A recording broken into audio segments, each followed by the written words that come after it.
The glass-ceiling Naomi Wang strode through the gleaming halls of Pinnacle Innovations' Hong Kong headquarters, her Louboutins clicking in authoritative rhythm against the marble floors.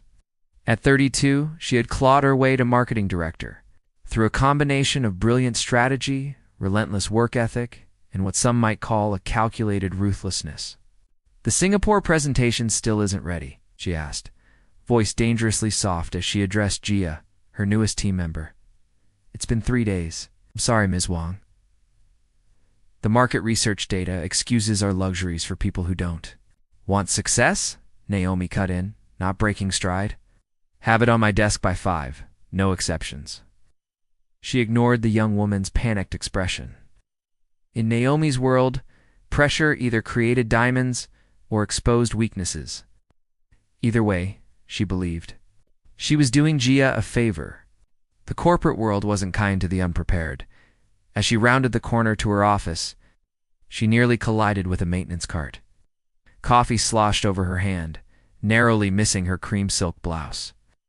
"Watch where your she began, then." Paused, seeing an unfamiliar face. The man was perhaps in his 40s, with calm eyes and weathered hands. He wore the standard gray uniform of the building's maintenance staff, yet something about his composed demeanor caught her attention. "My apologies," he said, his Cantonese surprisingly refined. "I didn't see you coming." Naomi's eyebrow arched. "You're new." "David Jin." He offered a slight bow instead of a handshake, noting her coffee-wet hand. "First week?" "Well, David Jin, the executive floor requires attention to detail. That includes spatial awareness." She stepped around his cart with practiced precision. "The plants in the East Corridor are dying. Perhaps that merits your attention more than blocking hallways." Behind her, she heard no defensive response. Just a simple, "I'll see to it immediately." Inside her office, Naomi set down her coffee and stared out at the Hong Kong skyline. The view had cost her 12 years of 60-hour weeks, missed family gatherings and relationships that withered under her ambition. Worth it, she reminded herself. Her younger siblings were in good universities, her parents' medical bills paid. Success wasn't just personal. It was her family's shield against the hardships they had known. Her phone buzzed with a message from her father. "Doctor says Mom's treatment is working." "Thank you, daughter." Naomi allowed herself a moment of softness before her expression hardened again. Sentiment was a private indulgence, never to be displayed in these glass walls where weakness was remembered and exploited. 3 floors below, David Jin carefully tended to the neglected plants in the East Corridor. His movements were methodical, practiced. No one paid him much attention. Maintenance staff were practically invisible in the corporate hierarchy, exactly as he'd planned. David Jin wasn't just any new hire. 6 months ago, he had received troubling reports about the culture at Pinnacle Innovations, the technology company he had founded 20 years earlier. After taking the company public, he had stepped away from day-to-day operations, becoming the reclusive billionaire whom most employees had never seen. Now he was conducting his own investigation, one that official channels couldn't provide. As he worked, he observed the nervous energy of junior staff, political maneuvering of middle management, the impossible standards set by directors like Naomi Wang. Later that afternoon, he found himself mopping a spill outside a conference room where Naomi was conducting a team meeting. Through the glass walls, he watched her methodically dismantle a presentation, her gestures precise, her critique unsparing. "This approach lacks innovation," he heard her say as team members shifted uncomfortably. "Our clients expect excellence, not mediocrity recycled from last quarter." David noted how she dominated the room, respected, perhaps feared, but not beloved. Yet when one team member offered a creative solution, he caught a flash of genuine appreciation in her eyes before her professional mask returned. As the meeting ended and staff filed out, David continued his work, invisible yet seeing everything. He noticed how Naomi remained behind, shoulders dropping slightly when alone, rubbing her temples before straightening again to face the world. "Still here?" she asked, spotting him as she exited. "Floors don't clean themselves," he replied mildly. "Dedication? Rare these days." A hint of approval colored her voice, though perhaps misplaced. There are better career paths than pushing a mop. Perhaps David agreed. but every role has its purpose. Naomi studied him for a moment, something like curiosity crossing her features before she dismissed it. "Good night, Mr. Jin." "Good night, Miss Wang." As she walked away, David reflected on the contradiction he'd observed. A woman who wielded her authority like a blade, yet worked later than anyone. Dismissed a maintenance worker, yet remembered his name. The complexity intrigued him as did the challenge ahead. Changing a corporate culture meant understanding all its players, especially those who seemed to embody its harshest aspects. The investigation was just beginning, and Naomi Wang would unknowingly become its central figure. Unseen moments, 2 weeks into his undercover role. David Jin had established a routine that made him effectively invisible to most Pinnacle employees. He arrived before dawn, handling maintenance tasks in the executive suites while gathering insights into the company's inner workings. His practiced hands repaired, cleaned, and maintained. While his trained mind observed and analyzed, it was during these early hours that David first witnessed Naomi Wang's unexpected arrival. At 5:30 a.m., when even the most ambitious executives were still at home, she stepped from the elevator, startled to find someone already there. "You're here early," she remarked, composure quickly regained. "As are you, Miss Wang." David continued, replacing a light fixture, his movements unhurried. "The Singapore market doesn't sleep, neither do I." She paused, studying him with newfound curiosity. "You're quite dedicated for maintenance staff." David offered a modest smile. "I believe in doing my job well, regardless of what that job might be." Something in his response made her linger, an admirable philosophy, rare these days. Their early morning encounters became an unacknowledged ritual. Naomi would arrive before sunrise, and David would be there, tending to some task. Their exchanges were brief, but gradually less formal. He learned she came early to handle international calls without interruption. She discovered he had an unexpected knowledge of business literature when she spotted him reading during his break. "Drucker," she'd commented, spotting the management book. "Heavy reading for maintenance staff." "Knowledge has no hierarchy, Miss Wang," he'd replied, which had earned him the first genuine smile he'd seen from her. It was during the 3rd week that David witnessed something that challenged his initial assessment of Naomi. Passing the finance department, he overheard raised voices and paused. "I can't approve this," Naomi was saying firmly to Vernon Shao, the finance director. "These are padding expenses for the client dinner. It's unethical. It's standard practice," Vernon argued. "Everyone does it." "Not in my department," Naomi countered. "Find another way to balance your books. I won't sign off on this." David slipped away before being noticed, but the exchange stayed with him. Her moral line was firm, despite the potential political cost of challenging a peer director. The following day brought another revelation. David was fixing a bathroom sink when he overheard Naomi in her office, speaking in hushed Cantonese on her phone. "Yes, transfer the money today," she was saying. "Make sure the hospital knows it's anonymous. And check if Jun needs anything for university expenses."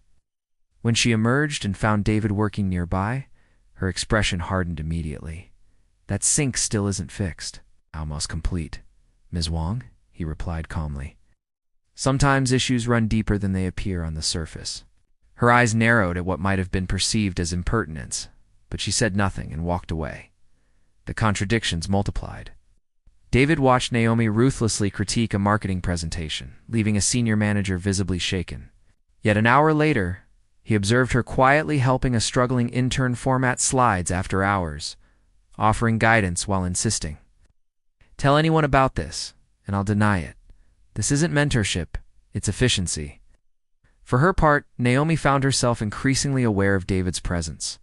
Unlike other maintenance staff who averted their eyes when she passed, he met her gaze with quiet confidence. He appeared exactly when things broke, often before they were reported. Sometimes she caught him watching company dynamics with an attention that seemed oddly analytical. "You missed a spot," she commented one evening, finding him polishing the conference room table where she'd been working late. "Did I?" He looked genuinely concerned. "No," Naomi admitted, gathering her papers. "It's perfect, actually." "High praise from you, Ms. Wang." His eyes crinkled slightly. "Don't get used to it." But her tone lacked its usual edge. As she packed her briefcase, Naomi hesitated. You've been here almost a month. You're clearly intelligent and capable. Why maintenance work? David carefully wiped down his cleaning supplies before answering. Sometimes the most illuminating perspective comes from unexpected places. She tilted her head, studying him. That's not really an answer. Perhaps I'm gathering experiences, he offered. For what purpose? To understand what truly matters in a workplace. His answer was simple, but resonated with unexpected depth. Naomi looked as though she might pursue the subject, then shook her head. Philosophical janitors. This company gets stranger by the day. That night, leaving the building, Naomi spotted David boarding the public bus. Something about the image, this enigmatic man who spoke like an executive, cleaned floors for a living, lingered in her mind during her taxi ride to her luxury apartment. Meanwhile, David returned not to a janitor's modest dwelling, but to the penthouse of a building he owned across the harbor.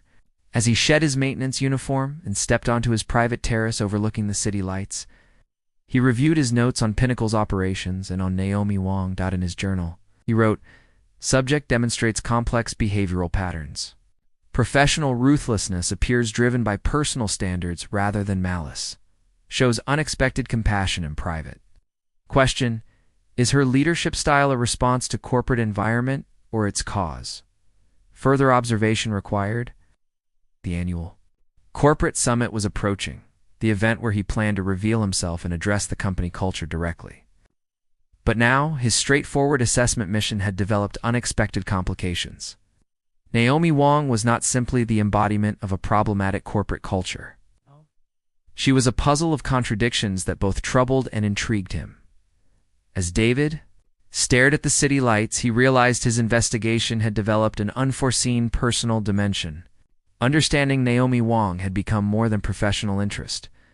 The recognition disturbed him enough that he closed his journal without completing his usual detailed analysis.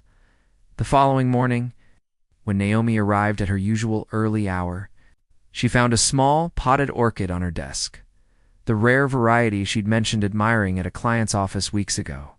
There was no note, but when she glanced through her office window, she caught David Jin walking away with his maintenance cart. The revelation: the Pinnacle Innovations Annual Summit transformed the convention center into a showcase of corporate ambition. Sleek displays highlighted the company's technological achievements, while branded banners proclaimed this year's theme, Innovation Through Integrity. The irony wasn't lost on David as he made final preparations for the day that would change everything. For the first time in 3 years, the company had announced that its founder and majority shareholder would attend. The news had sent ripples of anxiety through management ranks. Most employees had never seen Jin Dawatha named David Jin, had reversed for his undercover work in person. His reclusive nature had made him almost mythical within the company he'd built. Naomi arrived early, immaculate, in a tailored charcoal suit that projected authority while her eyes betrayed rare nervousness. The orchid from her mystery benefactor was pinned discreetly to her lapel. She'd spent weeks preparing her department's presentation, knowing this rare appearance by the founder could make or break careers. Coffee, Ms. Wang. David appeared beside her, still in his maintenance uniform despite the formal nature of the event. "You're working today?" she asked, accepting the perfectly prepared drink black with a single sugar, exactly as she preferred. In a manner of speaking, something in his tone made her look at him more closely. "You seem different." David smiled enigmatically. "Perhaps today we all reveal our true selves." Before she could question him further, he was called away by another maintenance issue. Naomi dismissed the strange interaction and focused on reviewing her notes one final time. The summit began with standard corporate pageantry executive speeches highlighting achievements, carefully edited videos showcasing success stories, polite applause at appropriate intervals. Vernon Chow from finance presented artificially inflated projections that made Naomi frown. The operations director glossed over significant supply chain problems she knew existed. Throughout it all, she noticed David moving through the venue, not performing maintenance tasks but observing, occasionally making notes. His behavior increasingly puzzled her, But the mystery was forgotten when the CFO took the stage. Ladies and gentlemen, it is my great honor to introduce the visionary founder of Pinnacle Innovations, Mr. Jin Dawei. The audience erupted in applause as they turned expectantly toward the side entrance where executives typically emerged, but no one appeared. Instead, movement from the back of the room caught everyone's attention. David Jin, the maintenance worker, walked calmly down the center aisle toward the stage. Confused murmurs rippled through the crowd as security personnel exchanged uncertain glances. Naomi watched in bewilderment as David mounted the steps to the stage, nodded thanks to the CFO, and took position at the podium. He looked out at the confused audience for a long moment before speaking. For those who haven't met me, I'm Jin Dawei. He paused as gasps and whispers swept the room. Though for the past month, you've known me as David Jin, maintenance worker.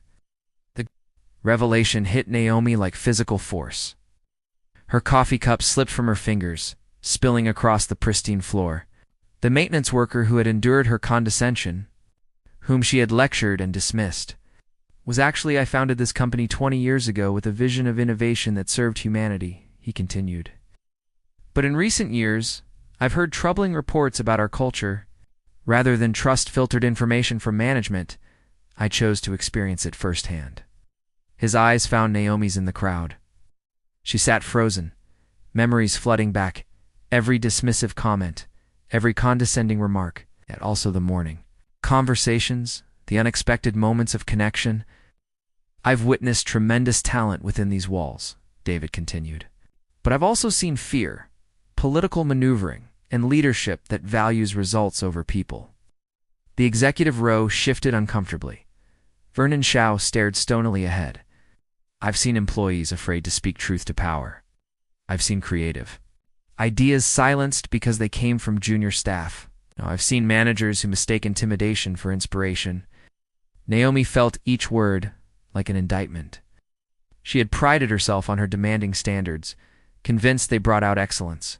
Now exposed under the harsh light of the founder's assessment, her methods seemed less righteous. Yet what came next surprised her. I've also seen extraordinary dedication, David continued.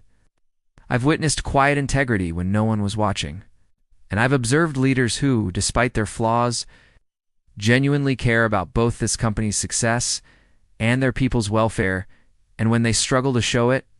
His eyes lingered meaningfully on Naomi before addressing the broader audience again. Today marks a new chapter for Pinnacle. We will realign with our founding values. Excellence without compassion isn't excellence at all. Innovation without ethics isn't progress. He outlined his vision for new management structures, revised performance metrics that valued collaboration, and an anonymous reporting system for toxic behaviors. The executives' expressions ranged from shock to calculation as they absorbed the implications. Some leadership changes will be necessary, David stated firmly. Those announcements will come in the following weeks. The remainder of the summit proceeded in a daze for Naomi. She delivered her presentation mechanically. Her usual confidence shattered. Each time she glanced toward David, now seated in the founder's designated place, no longer invisible, she found him watching her with that same calm, assessing gaze. When the day finally ended, Naomi retreated to her office, closed the door, and began clearing personal items from her desk. The revelation had been humiliating enough. She wouldn't endure the indignity of a public dismissal as well. A knock interrupted her packing. David Ginno, Jindawa, stood in her doorway, no longer in maintenance gray, but wearing an elegantly tailored suit. Going somewhere? He asked, gesturing to the half-empty desk. Saving us both the unpleasantness, Naomi replied, her voice carefully controlled. I assume my termination is among those leadership changes you mentioned. Is that what you believe should happen? The question caught her off guard. What I believe doesn't matter. You've seen how I operate. I'm exactly the kind of leader you condemned today. David entered the office, closing the door behind him. What I saw was complexity, Naomi. A leader with exacting standards who also anonymously pays for colleagues' medical treatments. Someone who publicly criticizes but privately mentors. A woman who demands excellence because she believes her team capable of it. Naomi stared at him, unsettled by his accurate assessment of her contradictions. Your methods need refinement, he continued. But your intentions and your capacity are exactly what this company needs during transformation. Why would you trust me after what you've seen? Because I've seen everything, not just what you show the world. He gestured to the orchid on her lapel. Beauty and resilience often grow in the harshest conditions. Naomi's fingers touched the flower, her professional armor momentarily slipping. What exactly are you proposing? Not forgiveness, David clarified, or a second chance. Rather an evolution. I need someone who understands both where we are and where we need to go. Someone with the strength to help implement difficult changes. He placed a folder on her desk. This is my offer. A new position working directly with me to transform Pinnacle's culture. Consider it carefully. As he turned to leave, Naomi found her voice. Why me? After how I treated you, perhaps, David interrupted with the hint of a smile. Because anyone who can make me rethink my assumptions after 20 years in business is someone worth keeping close. The door closed behind him, leaving Naomi alone with the folder and the realization that her greatest professional humiliation might somehow lead to her most significant opportunity, if she was brave enough to accept it. Reluctant Apprentice, the corner office on the 38th floor, had floor-to-ceiling windows, offering a panoramic view of Hong Kong's Victoria Harbor. For the past 5 years, it had belonged to Vernon Shao, before his abrupt departure following the summit. Now it was Naomi Wong's workspace and the daily battleground between two strong-willed individuals with different visions of leadership. Your revision completely guts my proposal, Naomi said, flipping through the document David had returned. 3 weeks into her new role as special advisor to the founder and CEO, she was still adjusting to direct collaboration with the man she'd once ordered to mop floors. It refocuses it, David corrected, leaning against the window. Your original marketing strategy was brilliant, but reinforced the wrong values. Excellence can't come at the expense of our people, Naomi bit back her instinctive defense. This was the pattern of their working relationship. Her driving for results, him tempering with humanity. The push and pull was exhausting, yet oddly stimulating. People respond to pressure, she insisted. It's how diamonds are made, and how glass shatters, David countered. You're still thinking about individual performers rather than sustainable systems. Naomi pinched the bridge of her nose. 20 years of success suggests your company was doing something right before I was demoted to corporate babysitter. David's eyebrows rose. Is that how you see this position? Is it demotion? The question hung between them. In truth, the role gave Naomi unprecedented access and influence. Her compensation had increased substantially. Yet the transition from unquestioned authority to collaborative partner had been jarring. Still adjusting, she admitted finally. As am I. David's honesty surprised her. I've been a founder, a CEO, and recently a janitor. But I've never been a teacher before? Is that what I am? Your student? Perhaps we're teaching each other? David gestured to the harbor. Ships leaving safe harbor must navigate by stars, not just avoid the rocks. Naomi rolled her eyes. Your metaphors are getting worse. His unexpected laugh lightened the tension. Fair criticism? Shall we compromise on the strategy? It worked. Late into the evening, finding middle ground between Naomi's drive for excellence and David's insistence on sustainable methods. It was their 4th late night that week, a pattern that had raised eyebrows throughout the company. Rumors inevitably circulated. Some suggested Naomi had known David's identity all along. How else explain her dramatic promotion? Others whispered about inappropriate favoritism. The speculation bothered Naomi more than she admitted, having fought perception battles throughout her career. People are talking, she said bluntly as they shared takeout dinner in her office. People always talk, David replied, expertly wielding chopsticks. Does it concern you?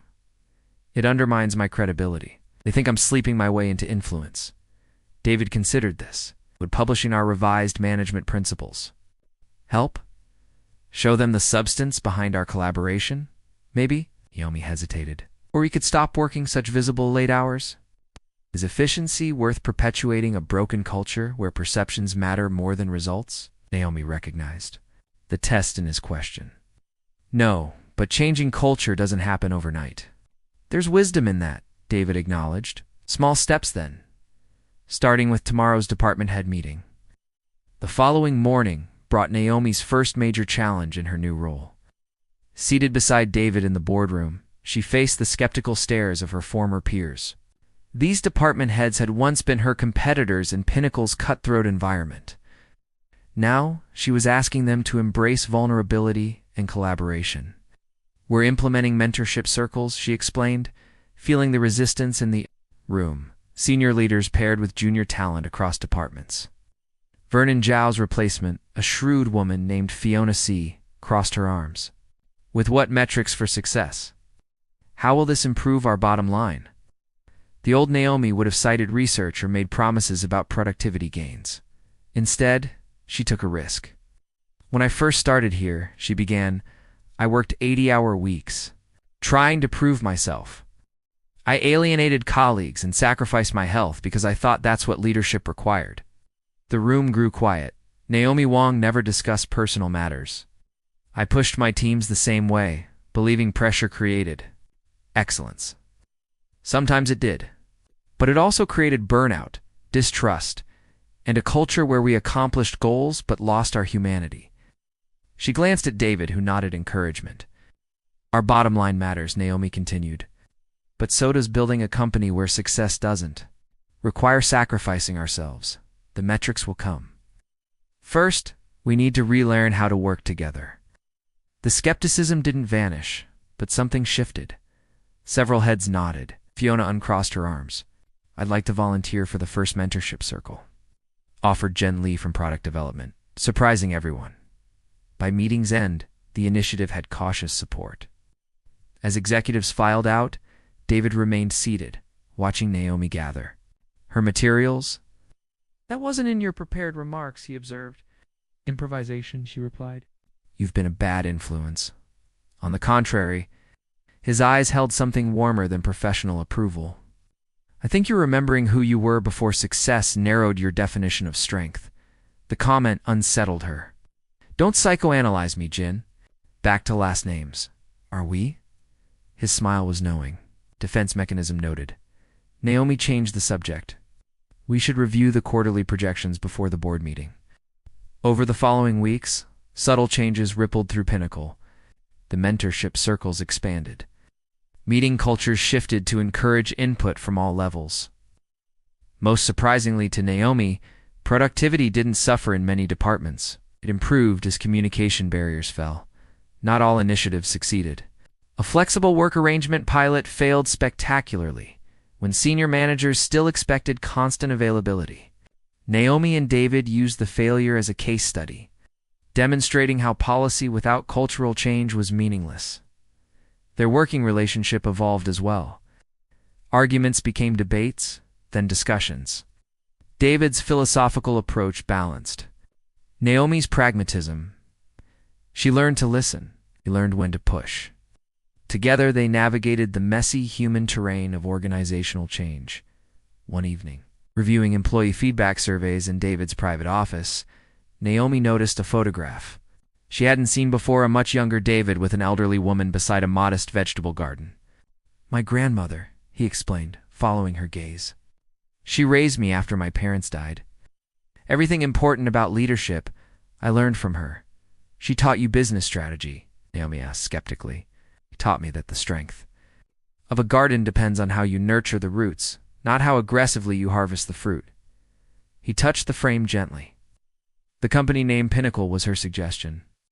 Not because it meant reaching the top, but because from the pinnacle, you could see everything clearly and make decisions that served the whole landscape.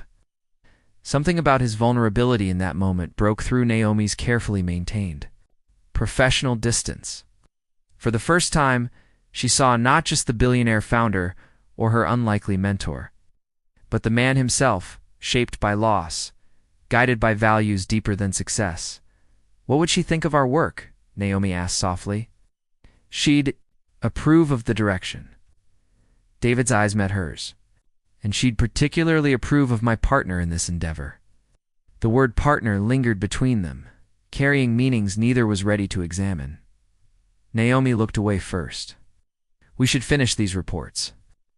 But as they returned to work, something fundamental had shifted. The reluctant apprentice had found unexpected common ground with her teacher.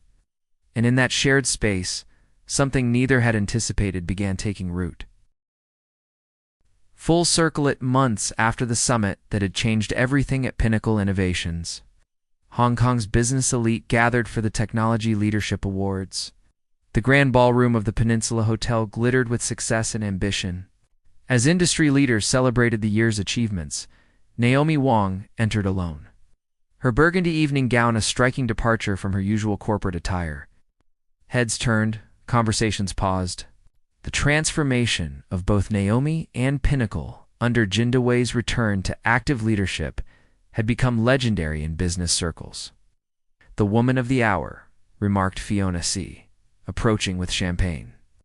Once Naomi's skeptic, she had become an unlikely ally in Pinnacle's cultural revolution. Where's your other half?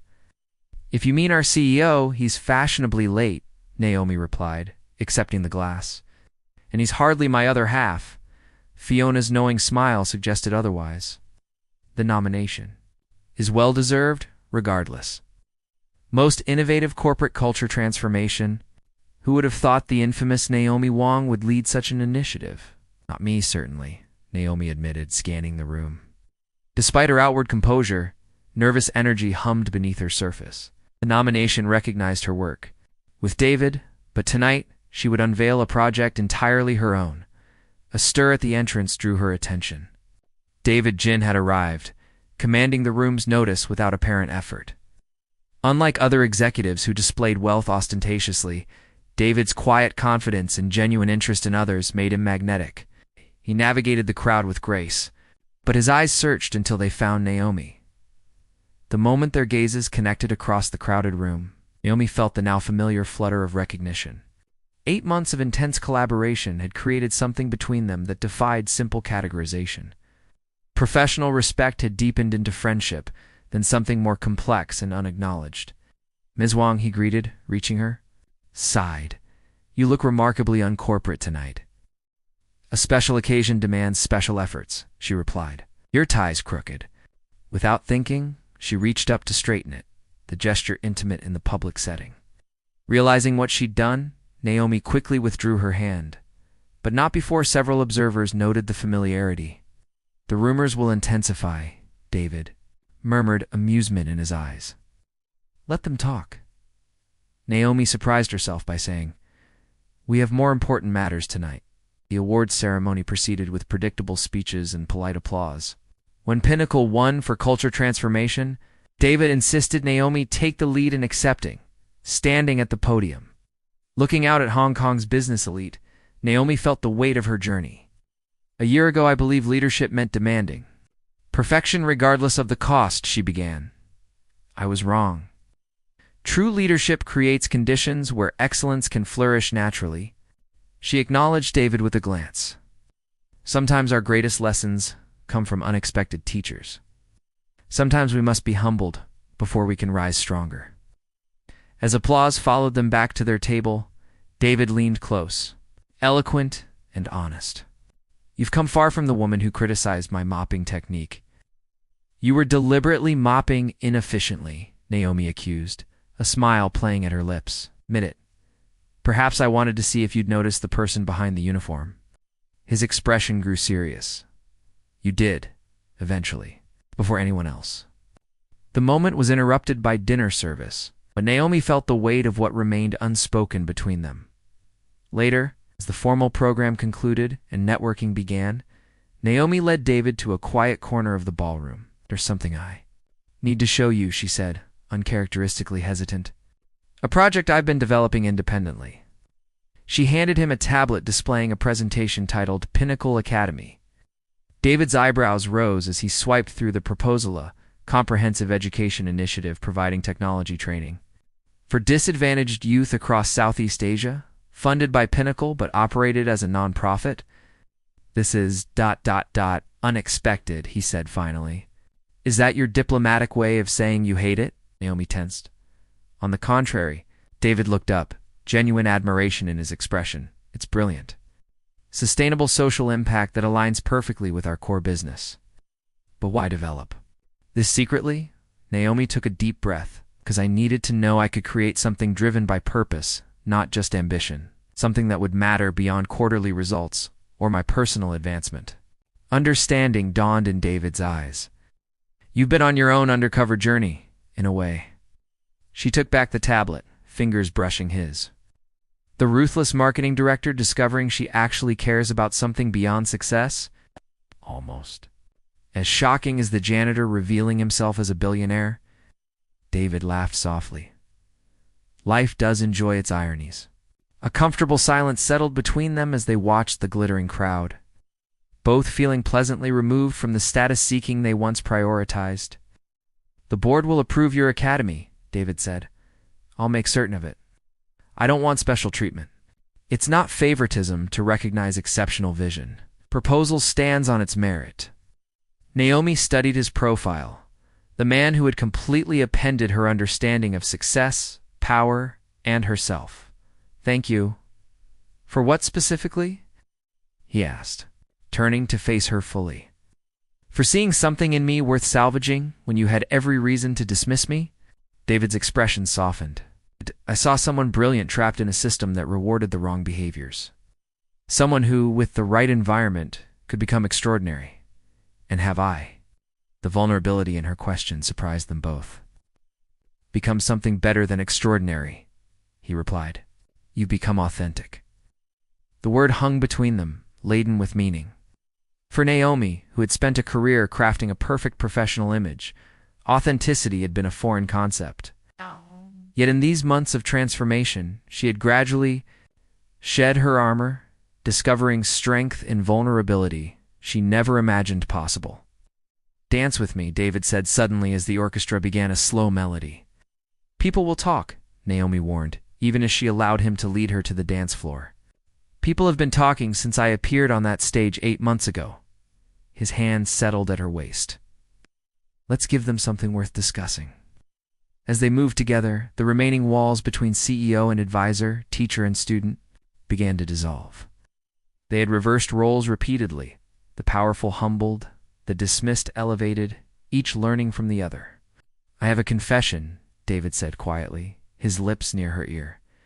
The maintenance position wasn't random. After reading reports about your department, I specifically wanted to observe you. Naomi pulled back slightly to see his face. Why? Because, even in complaints about your methods, your results were undeniable. I wanted to understand the contradiction. And did you understand me? David's hand tightened slightly at her waist. I'm still discovering new layers. It's quite an addictive process. The heat in his gaze made her breath catch. Careful, Jen. That sounded dangerously unprofessional. Perhaps it's time we acknowledge that our connection has evolved beyond professional boundaries. His directness was both terrifying and exhilarating, unless I've misinterpreted. Naomi could have deflected with humor or changed the subject. The old Naomi would have maintained safe distance. Instead, she chose authenticity. You haven't misinterpreted, she admitted quietly, but it complicates everything. Life is complications, David replied. The question is, which complications are worth embracing? As the music ended, they remained connected a moment longer than necessary, poised at the edge of transformation once again. The Pinnacle Academy needs a proper launch event, Naomi said finally, professional tone belied by the color in her cheeks. Perhaps you could help me plan it. Over dinner tomorrow? David's slow smile conveyed understanding of what she was really offering, not just dinner, but a first step into unexplored territory. I believe my schedule is open, he replied. Though I should warn why I have strong opinions about event planning, as you do about mopping technique precisely. Their laughter drew curious glances, but neither noticed. They had traveled. A complete circle from judgment to understanding, from power imbalance to partnership, from professional facades to genuine connection. Later that evening, as they stood waiting for their separate cars, David gently touched the orchid pin Naomi wore, the same one he had given her months ago. It suits you, he he said. Strength and beauty in perfect balance. I kept it as a reminder, Naomi admitted, of how wrong first impressions can be, and how sometimes the most important people enter our lives disguised as someone we might easily overlook. A lesson worth remembering, David agreed as her car arrived. Until tomorrow, Naomi. She held his gaze a moment longer. Until tomorrow. As her car pulled away, Naomi reflected on the unlikely journey that had brought her here. A year ago, success meant control, achievement, and recognition. Now, it meant growth, purpose, and the courage to be authentic Evan when it meant stepping into uncertainty. From the harsh marketing director to the architect of Pinnacle's social impact initiative.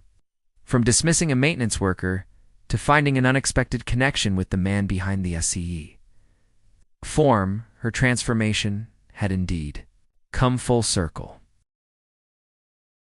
And as Hong Kong's lights blurred outside her window, Naomi realized that sometimes the most profound revolutions weren't the ones that shook industries or transformed companies, but the quiet ones that changed a single heart, making space for possibilities once unimaginable.